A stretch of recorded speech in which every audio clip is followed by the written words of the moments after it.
Let me start off with a comparison.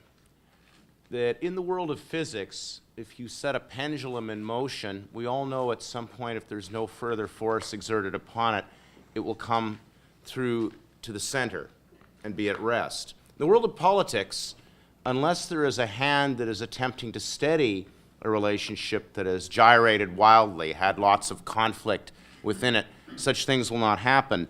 My interpretation actually is going to be a little less about Taiwan and the United States. It's going to be a bit more about implications for Sino-Taiwanese relations, mainland and Taiwan, and it will be quite friendly and favorable to what we heard from President Ma. Here's why.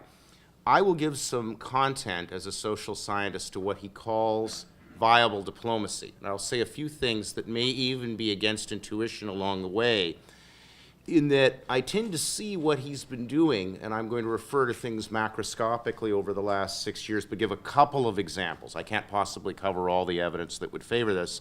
I see it as very much in line with a sort of John Dewey-style pragmatism and incrementalism, that this is what I think he's engaged in. So take, for example, the 21 agreements that President Ma refers to with 10 rounds involved in obtaining such things, as well as what sounds like a pretty micro and focused agreement with Japan after 17 rounds on fisheries. Why, interestingly enough, is it good that there has not been more and faster, but there has been some and slowly in terms of iterations? The reason is the pendulum, the political space, is centering. That is, the degree and range of issues being considered at any given time is contracting, and the pace is relatively slow in terms of change. I would take issue with those who see it as dramatic.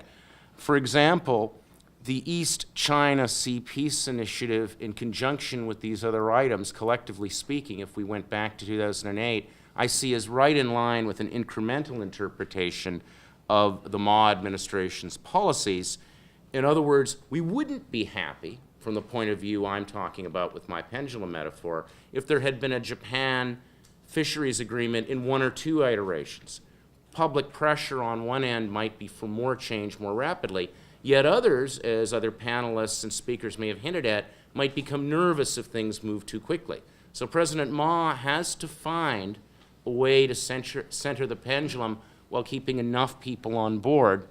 And I would submit that across public opinion, while there can of course be criticism, that the status quo and its staying power is strengthening. That is the 1992 consensus, which perhaps is the underpinning of the way in which the pendulum is being, if you will, centered.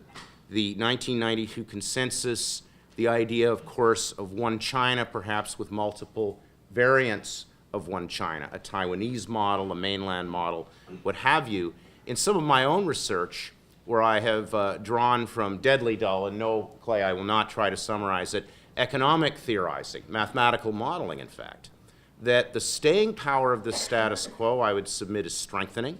In other words, metaphorically, the gyrations in policy are centering, and that Ma is succeeding. I'll close with this comparison, that for those who know Taiwanese politics even better than I, we're all familiar, of course, with blue versus green. I would suggest that the policies in place over the last 6 years are moving us from rather a sense of blue versus green to aquamarine, something that's centered and blended, and that's why I will stand perhaps as one of the optimists in interpreting developments. I'll stop there.